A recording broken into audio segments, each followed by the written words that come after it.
Hello students, welcome to EPG Pathshala.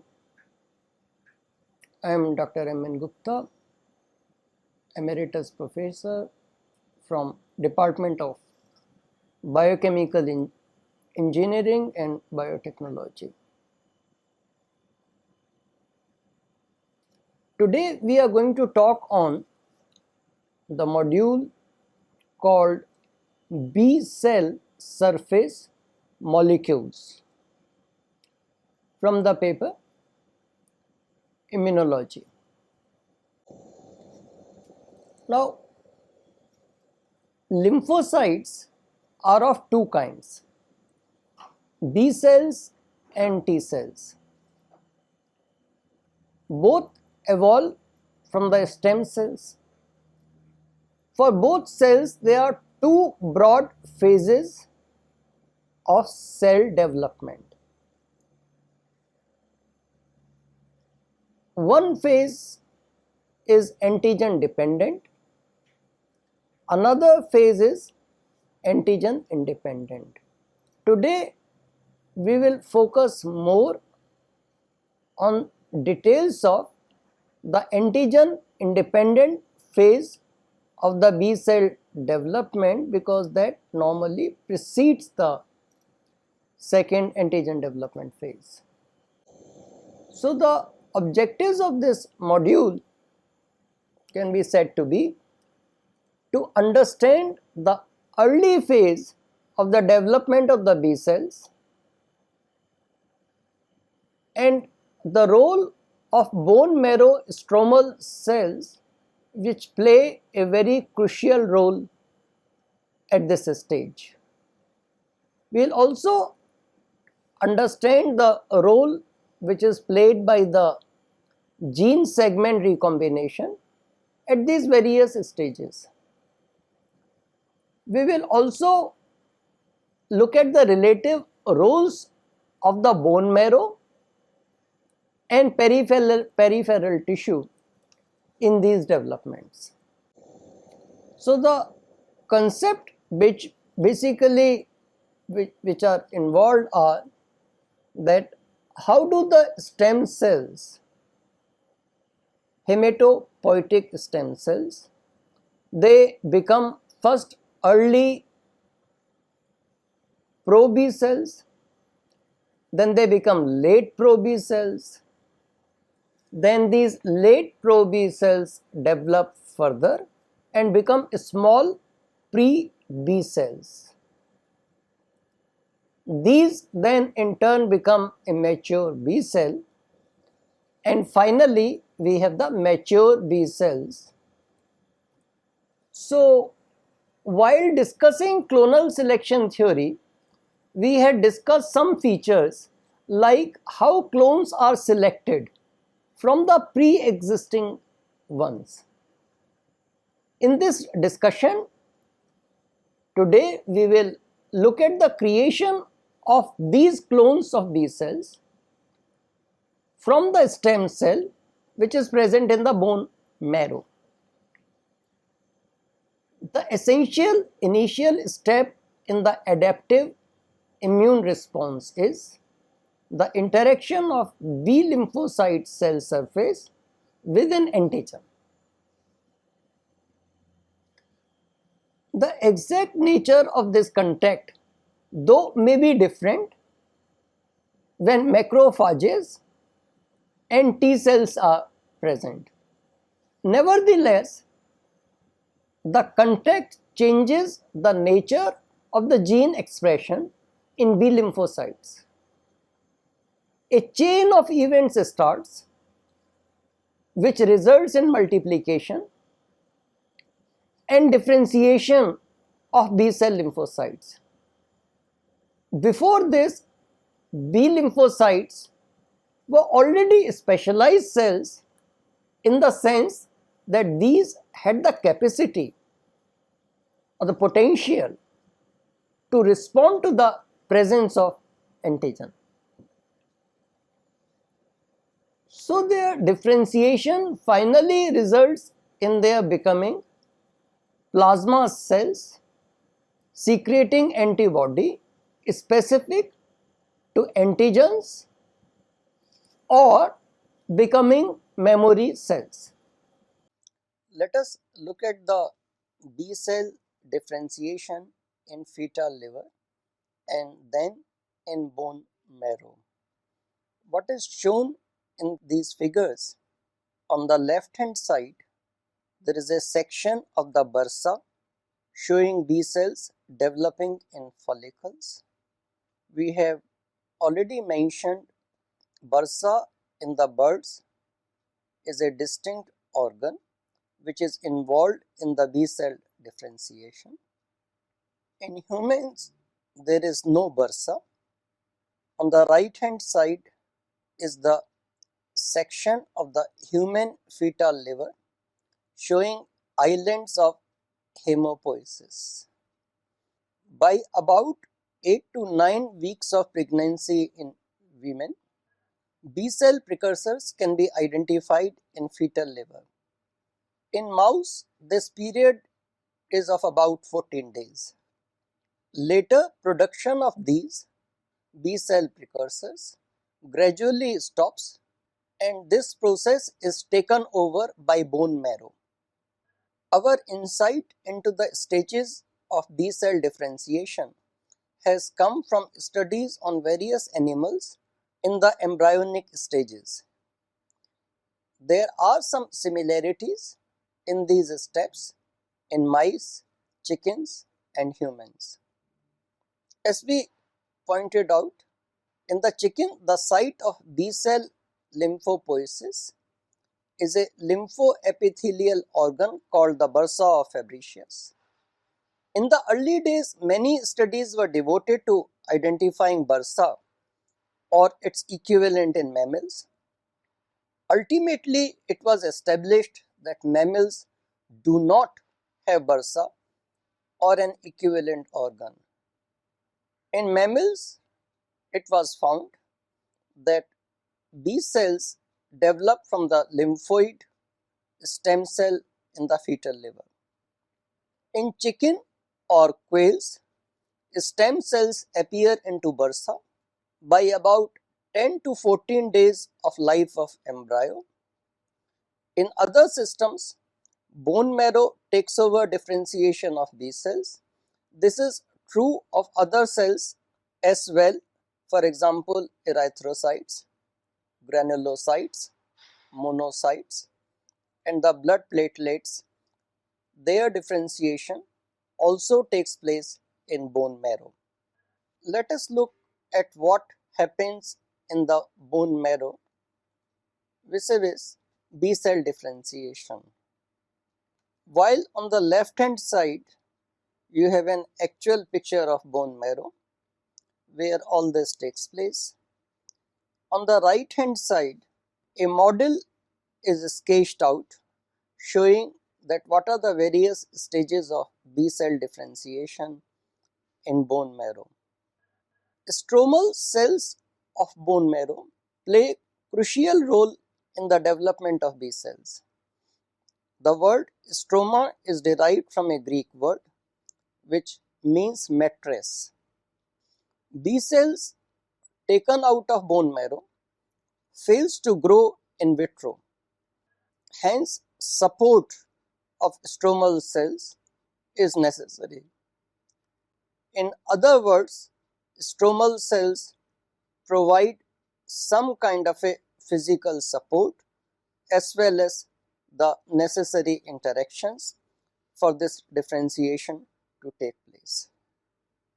These stromal cells are mixture of many phenotypes and resemble fibroblasts, endothelial cells, and smooth muscle cells.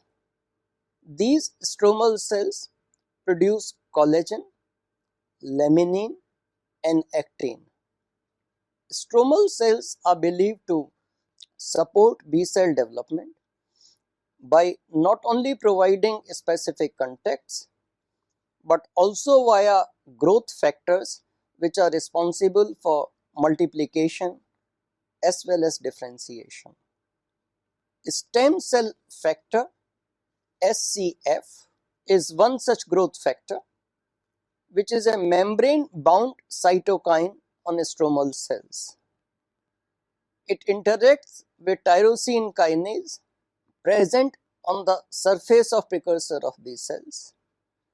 The stromal cell derived factor or the pre-B cell growth stimulating factor, which is called either SDF1 or PBSF, is also required. Mice which lack the gene for this factor fail to produce developed B cells. The role of SDF1 is believed to be in retention of precursor B cells in the marrow. At some stage, interleukin IL-7 is also required for B cell development. During development, B cells migrate within bone marrow, becoming more independent of the stromal cells. More than 75% of B cells which mature in bone marrow undergo apoptosis and undergo phagocytosis by macrophages present within the bone marrow. For example, murine B cells are produced at the rate of 5 into 10 to the power 7 per day. However, murine spleen at any time contains around 7 into 10 to the power 7 B cells only. Apoptosis or development into mature plasma cell are not the only two fate of the precursor B cells. B cells which produce receptors on their surface which react with self antigens either die or are inactivated or undergo receptor rearrangement. If the self antigen is multivalent, apoptosis is the dominating outcome. This is called clonal deletion. In other cases, receptor editing leads to a new receptor. Some other cells may become unresponsive to the antigen. These cells are called ignorant cells. Such ignorant cells are not able to sense self antigen either because it is in low concentration or inaccessible due to sequestration or is unable to cross-link the B cell receptors. The various fates of the immature B cell are shown in this diagram. The B cell development is characterized by appearance of cell surface proteins. What we have shown here is the development of a B lineage cells proceeding through several stages marked by the rearrangement and expression of the immunoglobulin genes, that is H chain genes, L chain gene and surface immunoglobulin gene. Pro-B cells are progenitor cells with very little capacity for self-renewal. These are first identified stage next to pluripotent stem cells. Early pro-B cells are identified by joining of DH to JH. Late pro-B cells contain VH joining DJH. The large pre-B cells have complete mu chain expressed intracellularly. Some mu chain may start appearing on the cell surface. In such cases, the mu chain appears in combination with a surrogate light chain. This together is called pre-B cell receptor. At small pre-B cell stage, heavy chain segment rearrangement is stopped. Expression of surrogate light chain also stops. The mu chain occurs only intracellularly. The next stage in the B cell development is the immature B cell. This contains IgM on the surface. All these stages of B cell development are antigen independent stages. In mammalian fetus, all these stages occur in liver and spleen. After birth, all these stages of development takes place in bone marrow. Pre-B cells are seen in human fetal liver by 7th or 8th week of gestation. By 9th week of gestation, B cells in fetal liver have surface receptors for the complement and IgM. By 10th and 12th, lymphocyte expressing other Ig class are present. By 15th week, distribution of B cells in the blood, spleen, lymph nodes and those expressing different Ig isotypes is similar to an adult. While IgM synthesis can be seen by 10th or 12th week of gestation, Ig synthesis takes place later.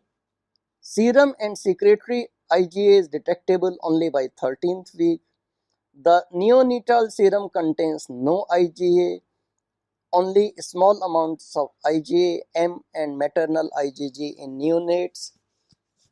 The IgM response is longer lasting than adults. IgG and IgA responses are weak. This is presumably due to lack of T cell cooperation. Neonates also lack IgG2 subisotype and thus are unable to respond to carbohydrate antigens. Cells now move over to secondary lymphoid tissues. The ones which survive there further develop into B cells. These various stages of development of B cells in the bone marrow are nurtured by stromal cells and various cytokine and growth factors as already discussed. These naive B cells recirculate through peripheral lymphoid tissues only when clonally selected after they encounter the specific antigen. They become plasma cells which actively secrete IgM initially and then IgG. Apart from appearance of these immunoglobulin or their chains, these stages of development are also accompanied by display of various other cells surface proteins. Cell surface markers are designated by acronym CD, which stands for cluster determinant, followed by a number. These numbers have no physiological significance but merely indicate their order of discovery. Anti-CD4 implies an antibody for CD4 cell surface antigen. One of the earliest such marker is CD45R. This is a variant of CD45 which has been also called common leukocyte antigen. This is because variants of CD45 also appears on the surface of T cells, monocytes, neutrophils. CD45R is seen in Pro-B and in all subsequent B cell stages right up to plasma cell. It is a tyrosine phosphatase in mouse. The nomenclature there is different and equivalent of CD45R is called BT220. CD19 is another protein which is present at all stages of B cell development. Both CD45R and CD19 participate in the B cell receptor signaling. B cell receptor signaling is important for the development of B cells. So, all B cell precursors start assembly of CD45R and CD19. Similarly, receptor for IL-7 is expressed on the B cell precursors. This interleukin is essential factor for the growth of both B cells and T cells. Use of anti-IL-7 antibody or mutants in which IL-7 is inactivated stop B cell development, which unequivocally establish the role of these cell surface markers. CD43, also known as mucin leukocyalin, appear at pro-B cell stage but is not there on immature B cells. CD43 is an adhesion molecule participating in interaction of B cell precursors with other cells. One such important interaction is with the stromal cells. KIT, the receptor for SCF1, stimulates both lymphoid and myeloid developments in the bone marrow. It is turned off at the late pro-B stage. At large pre-B cell stage, CD25, a low affinity IL-7 receptor, is expressed. KIT and IL-7 are involved in pro-B and pre-B cell proliferation. What is the role of rearrangement of gene segments for immunoglobulins? The assembly of V gene segment by recombination is an imprecise process as random addition of nucleotides around the joining points is involved. We may recollect that this is a built-in strategy for creating diversity of antibodies specificities. It is estimated that about 2 out of 3 events generate out of frame sequences. These non-productive joins have no use. B cells which end up making such non-productive joins are eliminated. Let us look at the phenomenon of allelic exclusion to which we had briefly referred to. A B cell either uses the genes from the paternal chromosome or from maternal chromosome. Once an IgDNA segments are successfully rearranged, the cell is committed to express that particular V regions on both L and H chains. Other V gene segment rearrangements are not allowed. If the right gene arrangement does not take place, the B cell tries it again till it gets it right. If the cell runs out of option, it stops. Similarly, once it gets it right, it stops and no further rearrangement takes place. If VH rearrangement is right, no further VH rearrangement takes place. Similarly, if the right VL rearrangement takes place, no further VL rearrangement takes place. This cell and all its progeny are committed to produce Ig with the V region and hence with same corresponding specificity. This figure again shows 4 different productive rearrangements of a V kappa and J kappa gene segments. Only one strand of the DNA is shown for simplicity.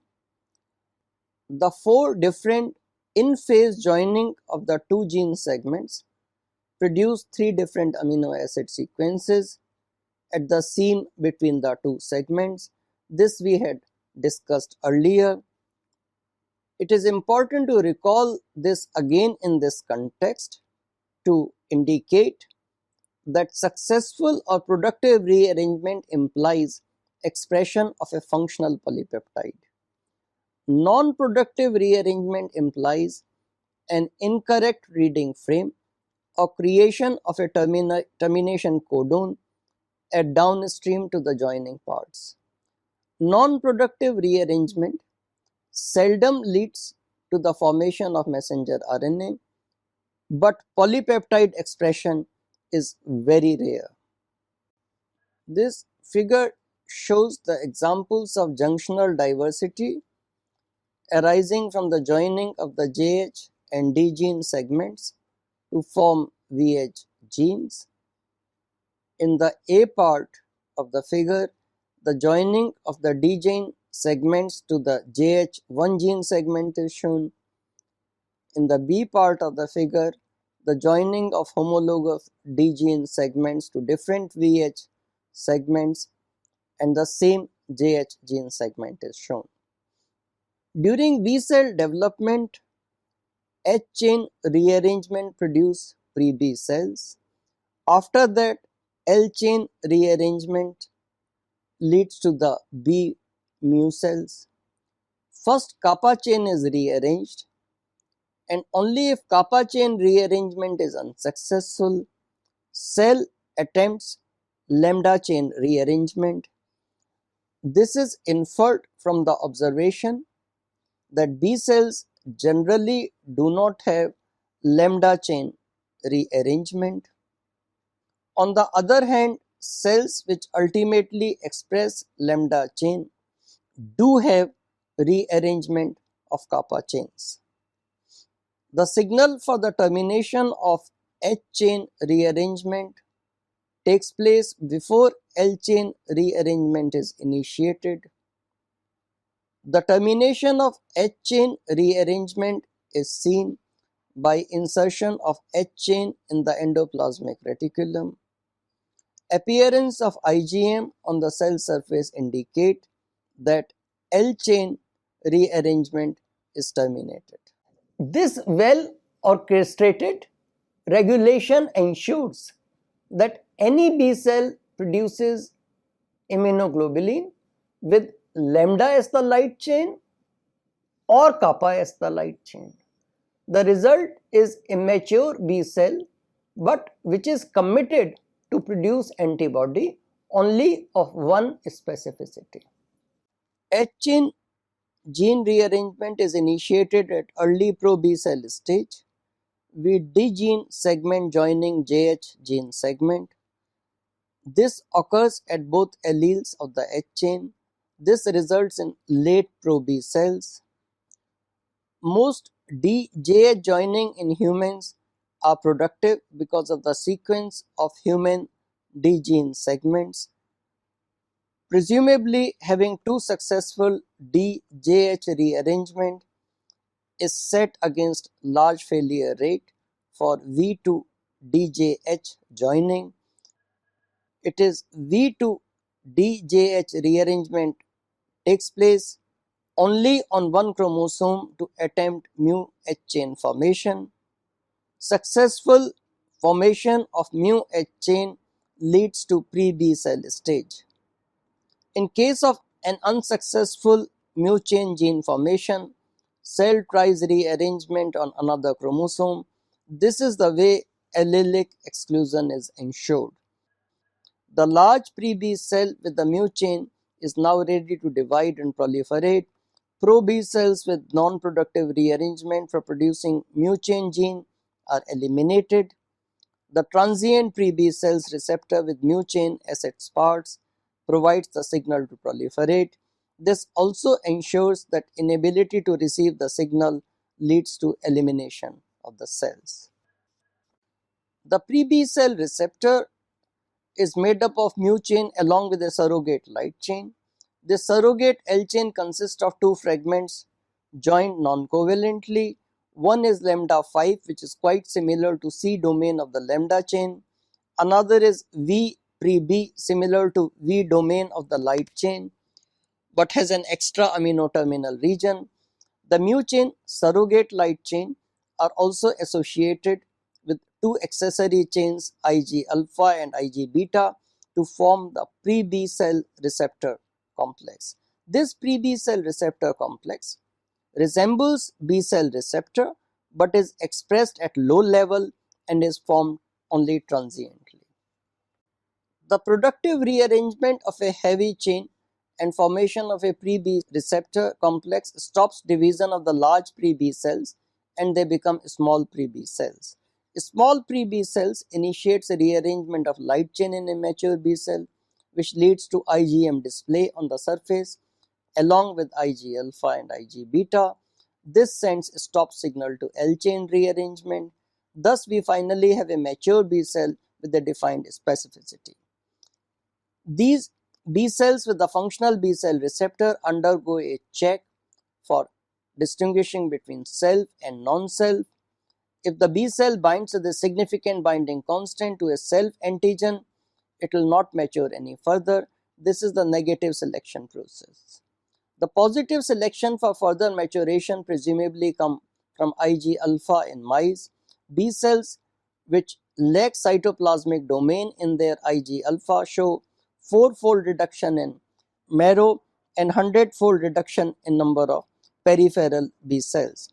The Ig alpha possibly plays a role in B cell migrating to periphery and their survival there.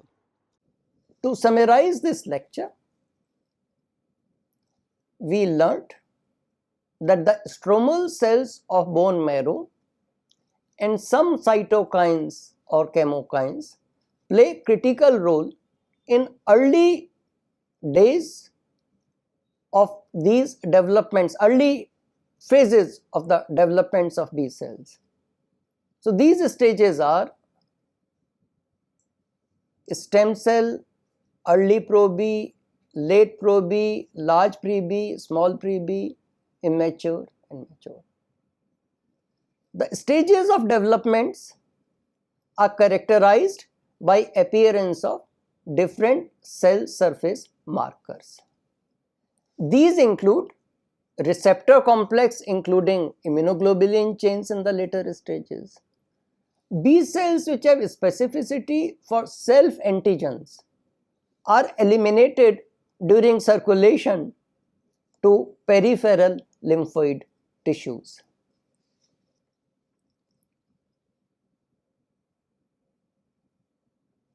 We have already discussed earlier how mature B cells, once clonally selected, become plasma cells when we talked about clonal selection theory. So this discussion has been retrospective in nature to look at the earlier stages of development of the B cells. We also covered how other features of clonal selection theory operate. These include one B cell producing antibody of the same specificity and B cells not secreting antibody against self antigens. Thank you.